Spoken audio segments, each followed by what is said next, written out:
सम्पूर्णमा नमस्कार।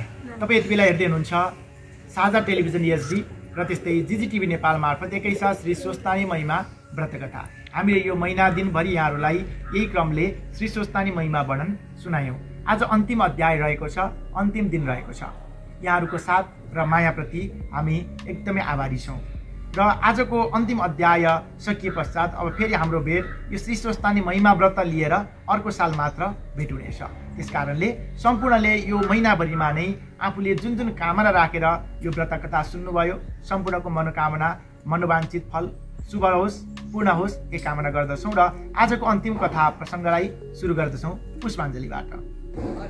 ओम यम ब्रह्मा वरुणेन्द्र रुद्र मरुतः सुनुवन्ति दिव्यैस्तवैर् वेदैः साङ्गपद क्रमोपनिषदैर् गायन्ति यं सामगाः ध्यानावस्थित तद्गतेन मनसा पश्यन्ति यं योगिनो यस्यान्तं न विदुसुरासुरगणा देवाय तस्मै नमः।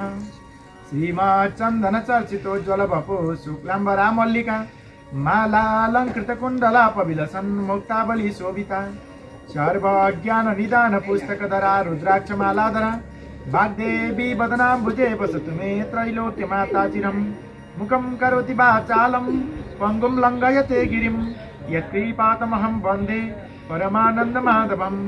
नमो भगवते तस्मै व्यासाय अमिततेजसे यस्य प्रसादं वच्छामि नारायण कथामिमं। नारायणं नमस्कृत्यं नरं चैव नरोत्तमं देवीं सरस्वतीं व्यासं ततो जयमुदीरयेत्। देवीं सरस्वतीं व्यासं ततो जयमुदीरयेत्। श्री स्वस्तानी माता को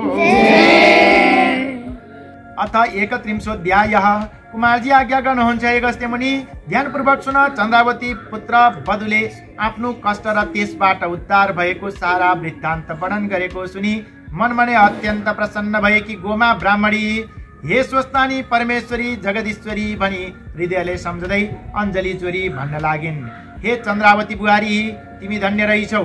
त्यस्तो दुर्दशामा परेर पनि जगदीश्वरी श्री स्वस्तानीको भक्ति गर्न सक्ने तिमी धन्य रहिछौ। अब म पनि आफूले दुःख पाएको र कुनै ईश्वरीको करुणाले यस अवस्थामा आइपुगेको यथार्थ वर्णन गर्दछु सुन। तिम्रो पति नवराज आफ्ना पिताको खोजी गर्न हिँडेपछि तिमी पनि माइत गयौ। घरमा म एक्लै हुनाले अर्काको ढिकी जाँतो गरी धागो काटी अनेक दुःख सहेर दिन बिताइरहेकी थिएँ। संयोगले एक दिन सप्तऋषिहरू आएर मैले दुःख पाएको जानी ठुलो करुणा गरी हे गोमा ब्राह्मणी श्री स्वस्तानी परमेश्वरीको व्रत गर, तिम्रो सबै कष्ट नाश होला भनेर व्रतको विधान समेत बताइ गए। ती ऋषिहरूको आतिथ्य गर्न घरमा केही पनि थिएन र चर्खामा रहेको धागोको पान लिन गएँ। म पान लिएर आउँदा ऋषिहरू गइसकेछन्। उनीहरू बसेको पिर्का मुनि 7वटा सुनका कौडी छाडेर गएका रहेछन् र मैले पाई त्यही द्रव्यले सबै सामग्री तयार पारेर पौष शुक्ल पूर्णिमाको दिनदेखि श्री स्वस्तानी परमेश्वरीको व्रत प्रारम्भ गरेँ। अनि महिना दिन अर्थात् माघ शुक्ल पूर्णिमाको दिन व्रत गरी प्रसाद झिकेर स्वस्तानी परमेश्वरीलाई मनले बारम्बार सम्झिरहेर जागराम बसे। ईश्वरीको कृपाले त्यही रात्रि तिम्रो स्वामी नवराज आइपुग्यो। मलाई बाहिरबाट डाकेको सुनेर तत्काल बाहिर आई डाकेर भित्र लगेँ। अनि खाना पिना दिई नवराज तेरा पिताको के समाचार छ भनी सोधेर तेरो स्वामी नवराजले मलाई भन्यो, हे माता मेरा पिता भिक्षा माग्न गएका गङ्गा तटमा पुगेर नित्य पूजा गर्न फलफुल मागेछन्। अनि फलफुल टिप्न वृक्षमा चढेका संयोगले वृक्षको हाँगा भाँचिएर लडेर मरेछन्। यति नवराजले भनेको सुनि म शोक गर्न लागेँ। अनि नवराजले मलाई शोक चिन्ता नगर्नुहोस् भनी बुझाएर हे माता आज यति रातिसम्म नसुतेर किन जागराम गरेर बसिरहनु भएको भनी सोध्यो। र मैले भने हे पुत्र हे नवराज श्री स्वस्तानी परमेश्वरीको व्रत गरेँ र उनै जगदीश्वरलाई सम्झेर जागराम गरिरहेकी छु भनी बुझाएँ। अनि प्रातःकाल भएर नवराज गङ्गा स्नान गर्न गयो। गङ्गाबाट हरिहर प्रकट भई हे नवराज तेरी माताले श्री स्वस्तानी परमेश्वरीको व्रत गरेकोले हामी प्रसन्न भयौँ। लावण्य देशमा राजा छैनन्, हात्तीलाई राजा रोज्न लगाएको छ। त्यहाँ आउनु तलाभिषेक दिलाउनेछौँ।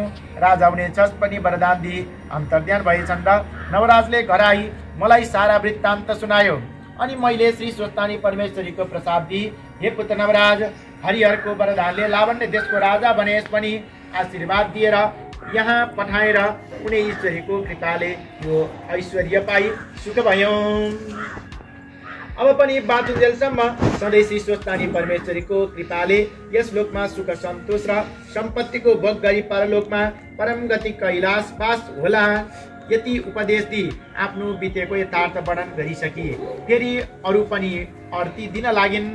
तिमी चन्द्रावती र लावण्यवती दुवै बुहारी सुन। जस्तै सूर्यनारायण नभएको दिन र चन्द्रमा नभएको रात उज्यालो वा शोभित हुँदैन, त्यस्तै प्रत्येक मनुष्यको पनि घरमा असल स्वभाव भएकी पत्नी छैन भने त्यसको घर सप्रन्न बिग्रन्छ। सम्पूर्ण हात भनेको पत्नीमा हुन्छ। अब मेरो वृद्धावस्था भयो, तिमी दुवै दिदी बहिनी आपसमा मिलेर यो राज्य लक्ष्मी थामी मेरो पुत्र नवराज राजाको सेवा गरेर बस। यति चन्द्रावती रानीलाई शिक्षा आदि ढुकुटीको साँचो सुम्पिन्। अनि चन्द्रावती रानी र लावण्यवती रानीले पनि हे माता, हजुरको तपस्याले हाम्रो स्वामी राजा हुनुभयो, हामी दुवै रानी हुन पायौँ, हजुर धन्य हुनुहुन्छ भनी आफ्नी सासू गोमा महारानीका चरणमा दण्डवत प्रणाम गरेर सदैव श्री स्वस्तानी परमेश्वरीको भक्तिमा चित्त लगाई आपसमा मिलेर नवराज राजाको सेवा गरी राज्यको सुख भोग गर्दै आनन्दपूर्वक रहँदा भए। कुमारजी भन्नुहुन्छ, हे अगस्त्य मुनि, जो मनुष्य श्रद्धा र भक्ति साथ श्री स्वस्तानी परमेश्वरीको व्रत पूजा र आराधना गर्ला अथवा कथा सुन्ला सुनाउला वा उनको महिमा लेखेको छापिएको पुस्तक घरसम्म राख्ला, त्यसका घरमा दुःख दारिद्र्यको बास कहिल्यै पनि हुने छैन। त्यस्तै प्रकारबाट आदित्यादि नवग्रह सदैव प्रसन्न रहनेछन्। अकाल मृत्यु कहिले पनि हुने छैन। भूत प्रेत पिशाच डाकिनी साकिनी बेताल त्रिदोष आदि रोगको भय पनि हुने छैन। चोर डाका शत्रु अग्नि वनका हिंसक जन्तुको भय हुने छैन र त्यस व्यक्तिका ब्रह्महत्यादि अनेक घोर पाप नष्ट भई यस लोकमा सुख शान्ति र सम्पत्तिको भोग गरी परलोकमा शिवका पार्षद भई कैलाश पर्वतमा बस्न पाउनेछन्। यति कथा स्कन्द कुमारले अगस्त्य मुनिलाई सुनाएर सोही कथा यहाँ पनि यथामति विस्तार भयो।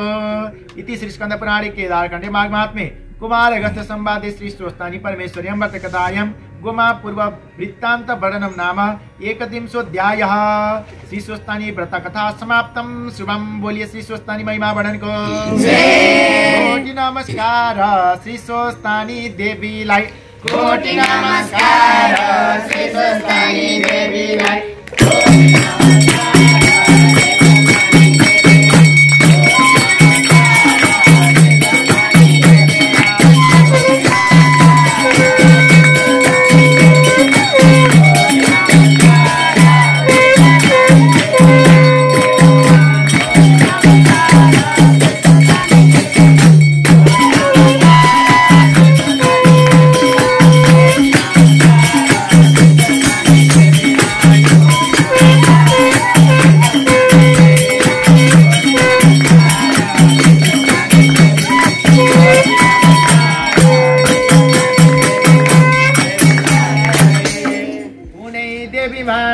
दसैँ दिशा आरती, कुनै देवी माथि दसैँ दिशा आरती।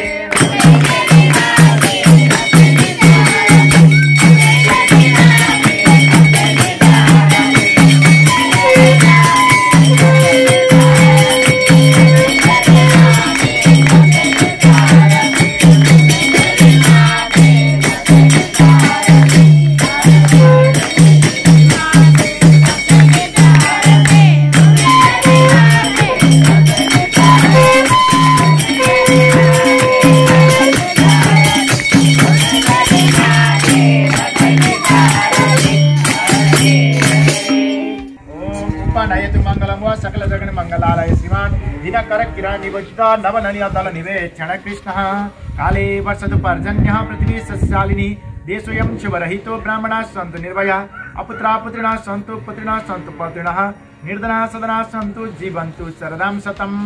तत्रैव गंगा यमुना च तत्र गोदावरी सिन्धु सरस्वती च तीर्थानि सर्वाणि वसन्ति तत्र यत्राचितोद्धार कथा प्रसंगम्। या कुन्देन्दुतुषार हारधवला या शुभ्रवस्त्रावृता या वीणा वरदण्ड मण्डितकरा या श्वेत पद्मासना या ब्रह्माच्युत शंकर प्रभृतिभिर्देवैः सदा वन्दिता सा मां पातु सरस्वती भगवती निशेष जाड्यापहा कायेन वाचा मनसेन्द्रियैर्वा बुद्ध्यात्मना वा प्रकृति स्वभावात् करोमि यद् सकलं परस्मै नारायणायति समर्पयेतद् नारायणायति समर्पयेतद् मन्त्रपुष्पाञ्जलिं समर्पयामि। श्री स्वस्तानी देव्यै नमः। बोलिए श्री स्वस्तानी महिमा वर्णन को जय। सदाशिव भगवान को जय। पशुपतिनाथ भगवान को जय। चिसा खोला वेद विद्याश्रम को जय। वैदिक सनातनी हिन्दू राष्ट्र नेपाल को जय। दर्शक मित्र, तपाईहरुले यति बेला हेर्दै हुनुहुन्थ्यो लुम्बिनी प्रदेशबाट पहिले स्वीकृत प्राप्त टेलिभिजन साझा टेलिभिजन एचडी मार्फत र त्यस्तै युट्युबमा जीजीटिभी नेपाल मार्फत श्री स्वस्तानी महिमा वर्णन यो अन्तिम अध्याय थियो। यो महिनाभरि नै यहाँहरूलाई हामीले यसरी नै यो महिमा वर्णन सुनायौं। प्रस्तुतिप्रति तपाईहरुको माया सद्भावप्रति विशेष आभार व्यक्त गर्दछौं र यो प्रस्तुतिलाई मन पराएर साझा टेलिभिजन एचडीले पनि हाम्रो प्रस्तुतिलाई प्रसारण गरिदिनु भएकोमा त्यो टेलिभिजन सम्बद्ध सम्पूर्ण सञ्चालकज्यूहरूमा समेत हामी विशेष आभार व्यक्त गर्दछौं र विश्वभरबाट हेरेर साथ दिनुभयो सम्पूर्णप्रति आभारी छौं। र यो महिनाभरि तपाईहरुले जुन कामना राखेर यो कथा सुन्नुभयो सुनाउनु भयो सम्पूर्णको मनोवाञ्छित फल पनि पूर्ण होस् यही कामनाका साथ हामी पनि पोखरा चिसाकोला वेद विद्याश्रमबाट बटुकहरू साथमा म प्रस्तुता गंगा सागर उपाध्याय पनि यो महिमा वर्णन यही विश्राम गर्दै बिदा चाहन्छौं। सम्पूर्णमा नमस्कार। सम्पूर्णलाई श्री स्वस्तानी देवीले रक्षा गरून्।